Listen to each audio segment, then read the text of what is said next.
we don't have to worry how anyone else will respond. We just have to respond the way He's called us to, and He fills us and takes care of us.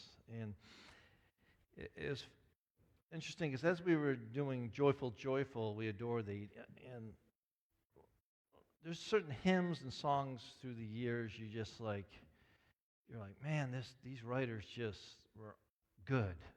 They were just good. And there's a phrase in it which I have sung I don't know how many times, but it hit me today because probably what we're doing. It says, giver of immortal gladness. And the idea of immortal gladness, and one thing we're looking at, no, love never fails. It's always been, it always will be, because it's God. And the idea that He gives us immortal gladness, a gladness that cannot be diminished or defeated unless we let it. And it's just beautiful words He gives us. And as we're looking at love, and love takes humility. I mean, if you don't have humility, you're not going to get there. And as I look at this, and I mean, we struggle with it. The world has just really taken this wonderful word and just made it mean so little. And this love changes everything because Christ changes everything because He's love. And if we can do it right, it's amazing what will happen. And as I have gotten older and as I have more years behind me than ahead of me, I think about ministry and how I want to end up and how I want the church I pastor to end up. And when you're younger, you have different expectations and different viewpoints. And as you get older, I said, I would love for the church to be able to be said, that church knows how to love. That's a successful life. I don't care about, it's not the programs, it's not the singing, it's not the preach. Does the church know how to love? And man, and that's amazing if the church can get it. And as we're going to be spending about 3 months on love, of just trying to understand how God, what it is and the amazement of it. And we've been going through, of course, 1 Corinthians 13. And today is actually very powerful. I mean, remember when we start this, Paul in chapter 12 had just come through what the church is. Like he was talking about the gifts and how each part of the body is needed, and everything works together, and the hand needs the foot and all that. And when you get to chapter at the end of 12, coming into 13, he says, "But let's look at something more excellent." As awesome as that was, he says, we're going to something more excellent. And he jumps into love, which actually, if you get 13 down, you can go back. 12 will be a piece of cake if you can do this thing. And today we're actually looking at verse 6 to just the first 3 words in verse 8. We'll continue on the rest of it next week. But verse 6 actually ends up from last week, and really what I'll be concentrating on is just one verse, verse 7, really. And it tells us, love does not delight in evil, but rejoices with the truth. It always protects, always trusts, always hopes, always perseveres. Love never fails. And we forget that love came into this world because we love. People like to say, well, if you love me, you'll accept me the way I am, and if you love me, you'll allow me to do this. And I said, well, that's always an interesting term, because what you're saying is, I need for you to love, but I don't need to love. Because if you're going to love, you're not going to make these terms. And that's not what God says. And because John 3:17 tells us, for God did not send His Son into the world to condemn the world, but to save the world through Him, which means we don't do it right because we need to be saved. If He's saving us, that means He's saving us from something. If we didn't need to be saved, those verses wouldn't be there. We need to be saved. And one thing He's saving us from is you're not understanding this word love. You're not understanding how to do it. And I'm going to show you it. I'm going to show you what it is. And this is what's going to save you. If you can understand my love and how it's done and how it's accomplished. It's as I've read the commentaries, they put love does not delight in evil, but rejoices with the truth. And the commentaries I've read all concentrated on delights in the truth, rejoices in the truth. They spent so little time on, finds delight in evil. And they just were concentrating on the emphasis, but rejoices with the truth. And as I looked at that, I realized not only do we have trouble rejoicing in the truth, we have trouble accepting truth. Not only do we have trouble accepting truth, God's truth, we have trouble accepting the truth about ourselves. And I wrote this on my page of Call to Battle, where I tell you, we're not good with truth, even about ourselves. And I use an example where I was doing some errands, and Kristen came up and said, are you going by a post office? I said, no, I'm not. Then I thought, well, I'll pass by post office at some point. Give me the cards. And she says, no, it's okay. I'll hold on to them, and I'll take care of it. And then I said, well, I can do it for you. And then she looked at me and says, yeah, you could, but there's a good chance those cards are going to get lost in your truck. I work a very specific way, and if it's not on my schedule, odds are they would get lost in my truck. Not that they've ever been lost in my truck before. And there has been past bills that were sitting in my truck that I forgot to mail. It's so bad, if it's not on my agenda, she'll give me mail to put in the mailbox at the end of the driveway. I have literally pulled out of my driveway, drove all the way to church, and the letters are still sitting there. And I'm like, she just asked me to put it at the mailbox. I didn't even get from my driveway to the end of the driveway before I completely forgot about it because it was not on my agenda. And this is the way I work. And so Kristen's like, no, I'll take care of it. No, we won't get lost in your truck. And I paused, I smiled, and I jokingly said to him, like, shut up. And she starts laughing and says, I know, truth can be kind of painful, can't it? And we just start laughing. Because this is the truth about me. But we can't even look at the truth about ourselves. I know the truth about me, and I can laugh at it because it's true. But we can't even accept truths about ourselves. I mean, somehow, I say a person who cannot laugh at themselves has trouble seeing reality of themselves. But we can't even get to truth about ourselves. Never mind getting to God's truth. But we're supposed to rejoice in truth. Because truth sets us free. It opens our eyes. It's let us see us for who we really are. And if we can't see who we really are, we can't ever fix anything. But we struggle with that small thing. And God says, you rejoice in truth. Even if it hurts, you rejoice in it. Even if you don't want to hear it, you rejoice in it. Part of being on the music team is you have to agree to be corrected. And if you're not willing to be corrected, you can't be on the team. Because part of the team is they're going to tell you you're doing something wrong. I never enjoy hearing that. I never enjoy hearing, you got to play it differently. You got to play it differently. Try again. Try again. But the truth of the matter is, I'm doing it for the team. I'm doing it for the church. I'm not doing it for me. So I need to hear it so I can get to a place where it's correct so it helps the team. But if you don't want to hear it, the team suffers. The church suffers. But even though hearing the truth will help everything get better, we still don't want to hear it for whatever strange reason. And it's not fun at times to hear, but if we can understand what the good it does, then we can rejoice in it. Because the word means to celebrate, a state of happiness and well-being. That's what truth should bring out of us. But what I really want to spend more time is it always protects. Look how Paul writes it. It always protects, always trusts, always hopes, always perseveres.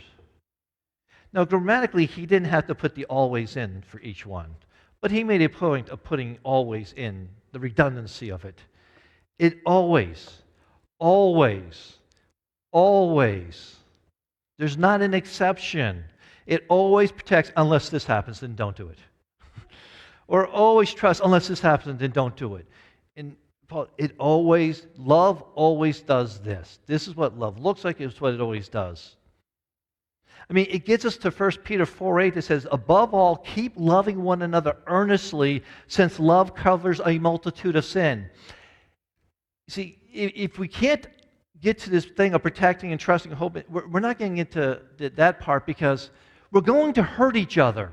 We're going to say things that are wrong. We're going to do things that are wrong at times. And if we're not ready to love one another and cover a multitude of sin, we're never going to get to love because we're going to mess up.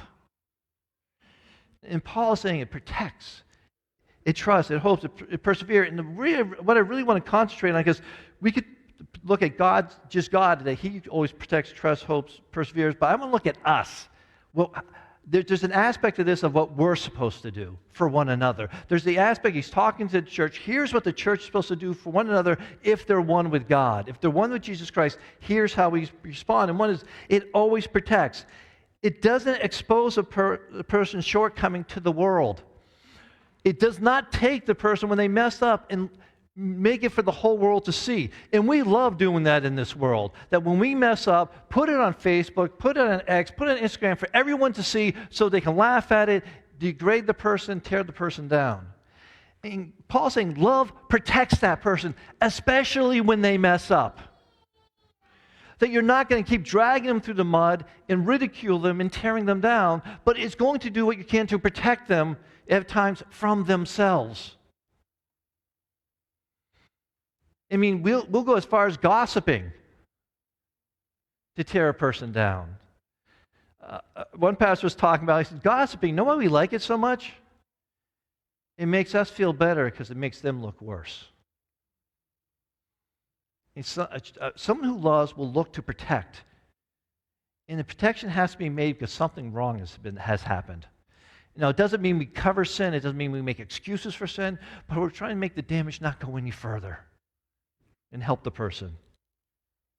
I mean, it also means to bear all things, that we don't look to repay anger with anger. We don't look for revenge. We are patient upon provocation. We are long patient.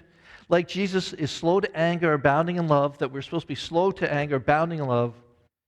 We bear up under persecution, accusation, exile, injury, even death itself. One writer put, what cannot a lover endure for the beloved and for his sake? For Jesus. He said, and so Christians, if they're going to love, they're going to look to protect, especially when the person messes up. And it talks about always trust. That does not mean we always trust people. People are flawed and going to do things wrong. We're not doormats, and we're supposed to use our brain. He said, but what we're going to do is we're going to trust that God's love and God's way is the best way to deal with people, especially when trust has been broken, of how to do it, how to go for it, how to love them. I mean, what's happening in some of the churches today is so sad. They're starting to not trust God in His way on how to love people. They're not trusting His way. We have churches, well, we're afraid we're going to lose people, so we're going to change the message to make it more palatable. I'm like, oh, so we want to move away from God because we don't trust His way. We don't trust loving people like He loves people, and we're just going to move away from it. And we have churches, it's an embarrassment of how they are moving away from God's word and His way of loving because it may make people uncomfortable or they may leave the church. Even though the church is called the gathering of believers, if we can't trust Him and love Him, to love each other that way, we're in trouble. I mean, Proverbs 3, 5, and 6 tells us, trust in the Lord with all your heart and lean not on your own understanding. In all your ways submit to Him, and He will make your paths straight. So if we're not going to do it His way, trust Him, there's not going to be a straight path. But as I went through these, the one that really hit me the most was always hopes. Always hopes. And it was interesting because I had never really approached it this way or seen it this way as I was reading and studying it. Part of it is not to lose hope in people. And I'm like, oh, wow. How easily we'll write a person off. And part of what this verse was getting at, this section was getting at, is that we tend to look at people the way we want them to be, which is like us. You say you tend to be attracted to people that look like yourself. No, it could be based on race, it could be based on interest, it could be based on theology, but you tend to be attracted to people that look like yourself, which means we're not being attracted to people by how God sees them, but how we see them. So, if like, that person's too harsh, that person's too soft, that person's not direct enough, that person's too direct. And so we don't want to spend time with them, or we want to judge them, or we don't see them for who they are in Christ. We just decide, this is the way they are, it doesn't work for me, I'll write them off, or bypass them, not get to know them. And this I think has made a strong point in me because of 2 times in my life. One was when I was pastoring, and there's a gentleman who came to our church who I knew well, great man. I mean, he loved the Lord, but he was very black and white. What that meant for him is you live in a gray area, you're weak. Because strong people, yes and no, there's no gray areas. This was the way he is. So he was very direct.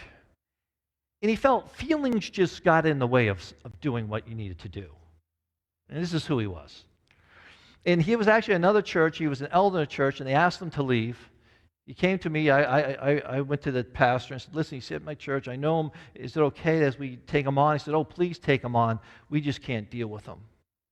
Which is telling me they lost hope in him. They lost hope in him. What I loved about him was he had such a passion for Jesus Christ, it was overwhelming. See, he was a terrible person at one point. He was an awful man. He says this. I don't have to say it about him. Actually, I didn't know him when he was awful. And he was a biker in every negative sense of that word. And when Jesus Christ saved him, he did the 180. And so he doesn't have the ability not to share Christ. I mean, wherever he goes, all he can do is share Jesus because he's like, I was so awful, and Jesus saved me. He can save you. And this is just how, to this day, this is how he lives. But he's sort of a train wreck too. But I saw this great passion. And I said, I can work with this. I can walk with this. And so we had many, many interesting and entertaining conversations. And at times I had to say to him, yeah, that person's experiencing feelings. I know you don't have them, but they do. So let's be a little easier. At times I'm like, you started it, let me finish this up. You did great work. Let me bring it to completion here, because right now they want to hit you. And I would walk in and I'd do my thing, he would do his thing. But over time, I saw some changes in him, but I wanted him to be who God made him to be. Not to say things the way I would say it, not to handle people the way I would handle it, not to respond the way I would respond, but find your identity in Jesus and let him guide that. And so my job was to love him and to walk with him. I gave up the idea of trying to change him, not my job. And so I just figured out how to love him. And of course, he started the motorcycle ministry. He has a church today. I think like a month ago, baptized 25 people. Literally thousands of people have heard about Jesus Christ because of him. And all I could think of, what if everyone lost hope in him? But I didn't, because I just saw something special in him. And so we can see the negative, or we can see the potential. And he has changed a lot. And it's funny because he will now joke, it's awful, Jim, I'll be working on something. All of a sudden I get this thing, you call it like feelings? Man, they're really troublesome at times. They make you stop. You find yourself crying. What is up with that? And he jokes about that today. And it's like, it had nothing to do with me. That was Jesus Christ. It's changing him and not losing hope in them. And it's easy to lose hope in people. And that impacted me because of how I was impacted at a young age. I had a coach who found something he liked in me. And I was a kid who was struggling. School was incredibly difficult for me. And I found out I could run. And that's like really the only positive thing I saw in my life was running, because I was pretty good at it. And this coach for some reason, saw that. In 7th grade, I had him as a 7th grade teacher. And I said, and he was the high school coach. I said, can I run with the team, the high school team? There was no junior high team back then. He says, Jim, I would love for you to run with us. And he would just put time into me. And I think he realized after a while that I was going to be a good runner. I wasn't going to be a great runner. Like, I could win races and always place, but I wasn't going to break any records. But I was going to be good. And so he kept pouring into me as a person. And then when I went to high school, he actually became a high school teacher. And then I think back to what he did to me. I'm like, man, this was great to have. And I had him in a composition class, and we had to write about a person. And the guy next to me was a friend of mine. He was the soccer captain. I was the cross country and track captain. And so we wrote about each other. Needless to say, we wrote jokingly about each other, making fun of each other in our composition. Nothing bad, just high school jokes. And when I got my paper back from the teacher, he had the grade on it, and I don't even know what the grade was, but he wrote in it, Jim, a good leader always lifts up. A good leader always encourages.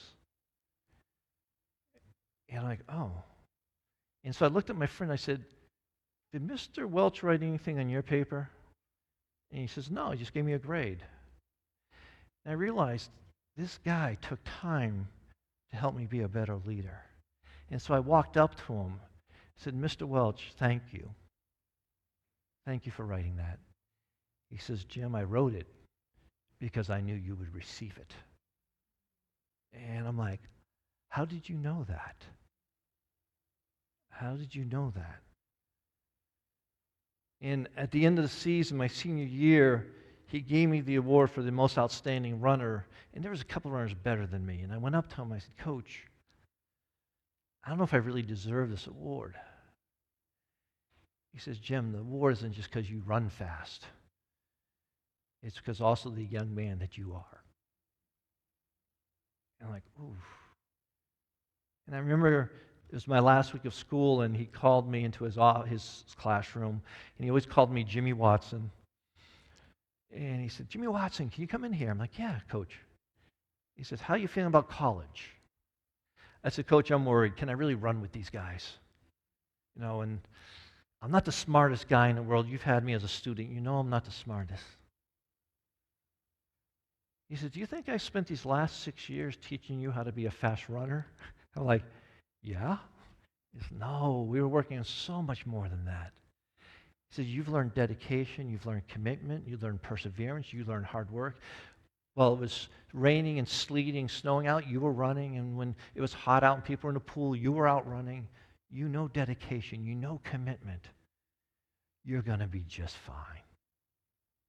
You're going to be able to run with them, you're going to pass college, and you're going to do well in life. And I just remember this guy where no one else showed me much hope. He did. And that has stuck with me for a very long time. And, 40-something years have gone by, and I've had many coaches. He has a special place in my heart. The first man who would say really who saw something in me and didn't give up on me, saw that I had something of value to offer besides just running. I thought it was running. He showed it was so much more. My 1981 cross-country team has been just found out had been given a great honor. 1981, I was a senior in high school. It was the first time our cross-country team won the state championship. And this October, they're going to put our team into the Hall of Fame for our high school. And I so badly want Mr. Welch there. I'm looking forward to seeing my buddies that I haven't seen in 42 years, 43 years. But I want him there. I once again want to tell him, thank you. Thank you. And as I read this verse, I realize the impact we get to have on a life, especially a life that people lose hope in. The impact we can make to that person. If we can love like that, what a difference we make. Someone who believes in you when no one else does. Someone who believes in you even though you've messed up, who doesn't throw you aside, who isn't trying to change you, but will allow God to have that job. But will be there to figure out how to love you and how to walk with you. Notice John 13:34, a new command I give you, love one another as I have loved you. So you must love one another. By this, everyone will know that you are my disciples if you love one another. And when we can always have hope with a person, that's when it's love makes a really profound difference. And then it tells us it always perseveres.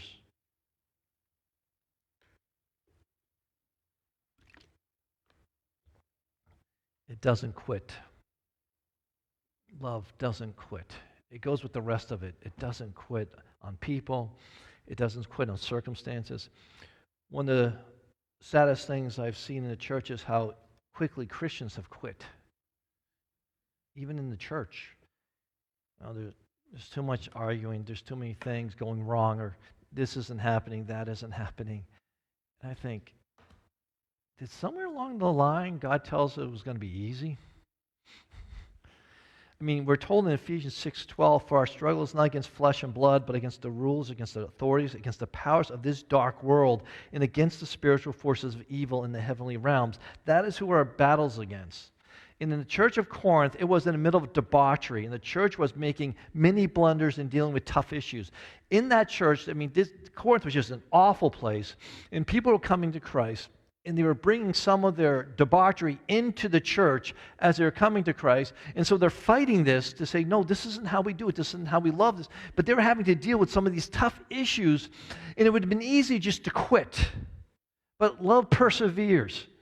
And so they realize, okay, they're not quite getting it yet. They think you can correlate these things together. It's like a pastor I knew, I saw him speak probably a couple decades ago.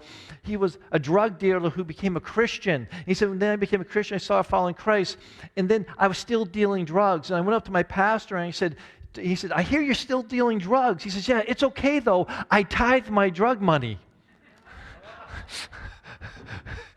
And he says, that's really embarrassing to say that now. He goes, but it's comical too. It's like, yes, and the pastor could have yelled and screamed at him and said, what's wrong with you? But instead the pastor sat me down and said, let me explain why that doesn't quite work out.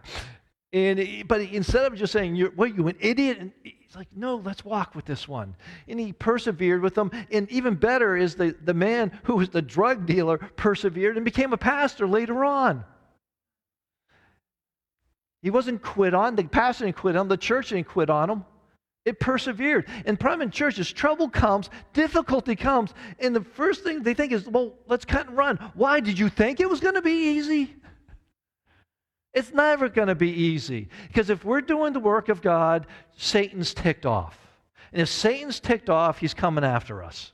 He's coming after our families. He's coming after those we love. He's coming after our situation. He's coming after our job. He's coming after everything. Because the thing he's got to do is get us off kilter. Stop relying on each other. Stop loving each other. Stop caring for each other so we can then fall apart. And he has his victory. And he says, we persevere. We don't give up. We keep going.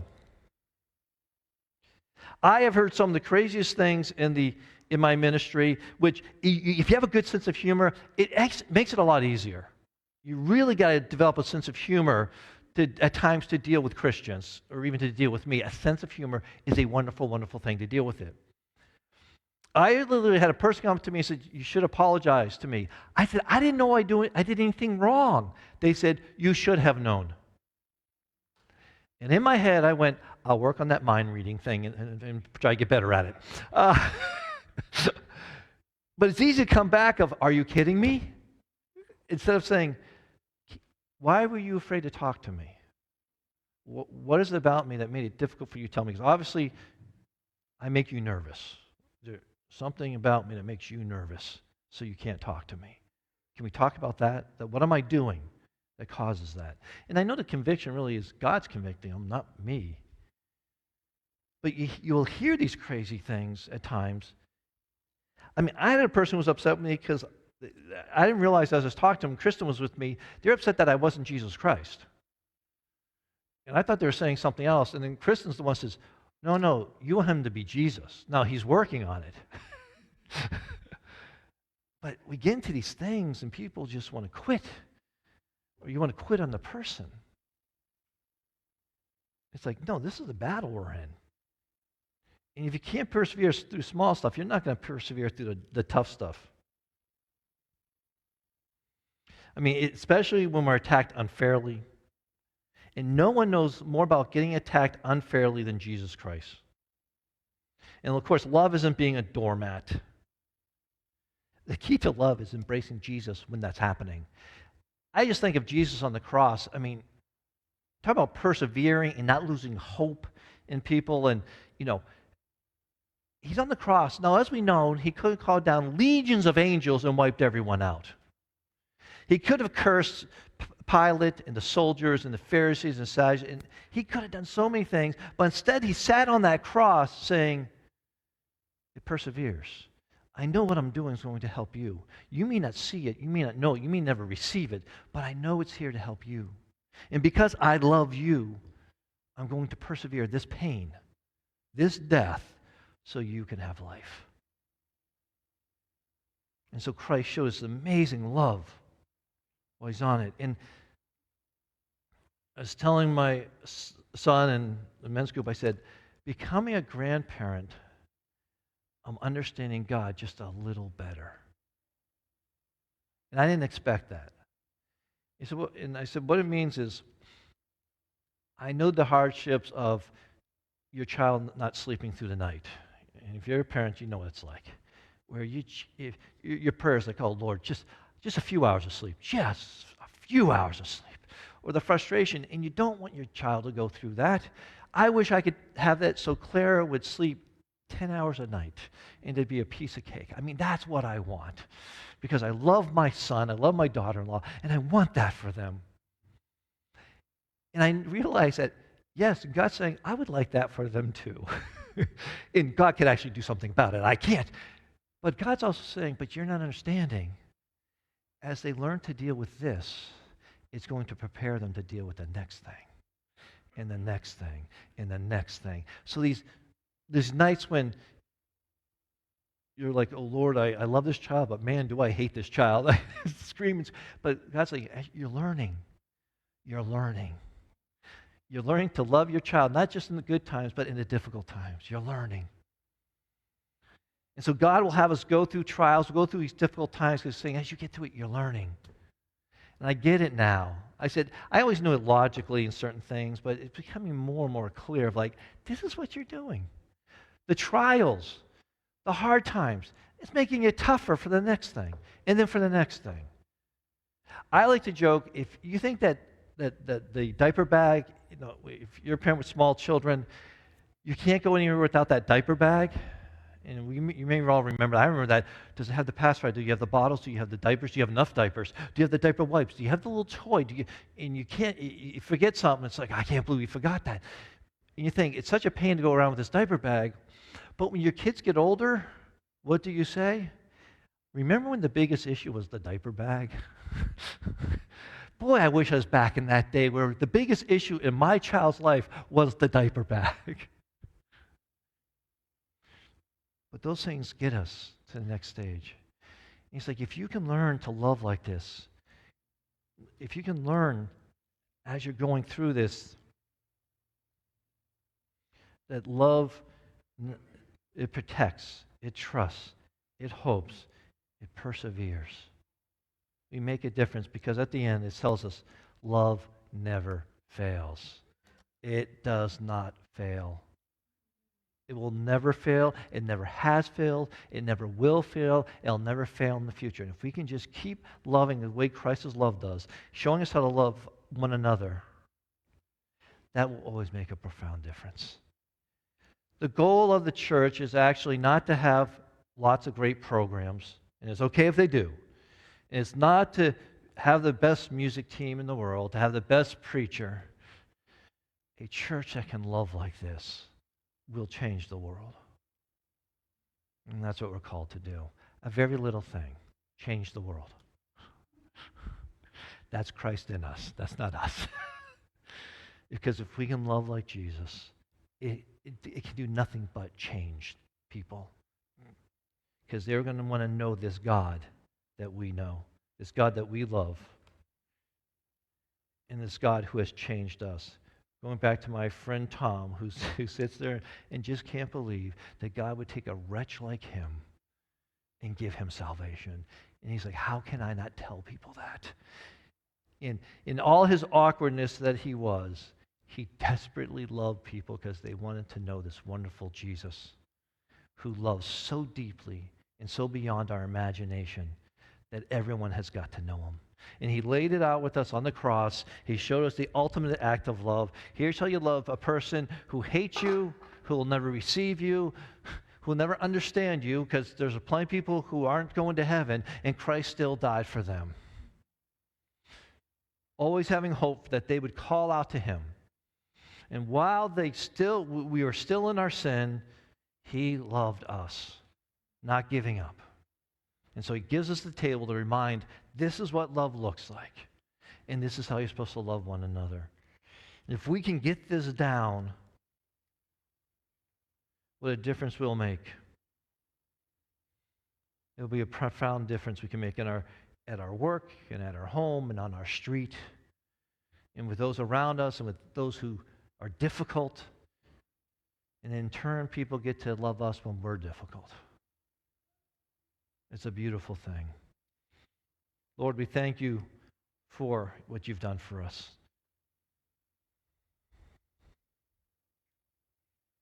I try to articulate these words, and I know I come up short. But to have just studied really just how much time I spent in one verse this week and not even able to fully comprehend this love you have for us, how amazing it is. Literally grasping for words to try to explain, it is beyond explanation. And how do we get that? How do we make you so real that just like you couldn't help sharing it with us, that we can't help sharing it with the world? That all the terrible things the world would do, you still couldn't help but love us and bring that love to us. Help us figure this out. To walk with you, to love like this.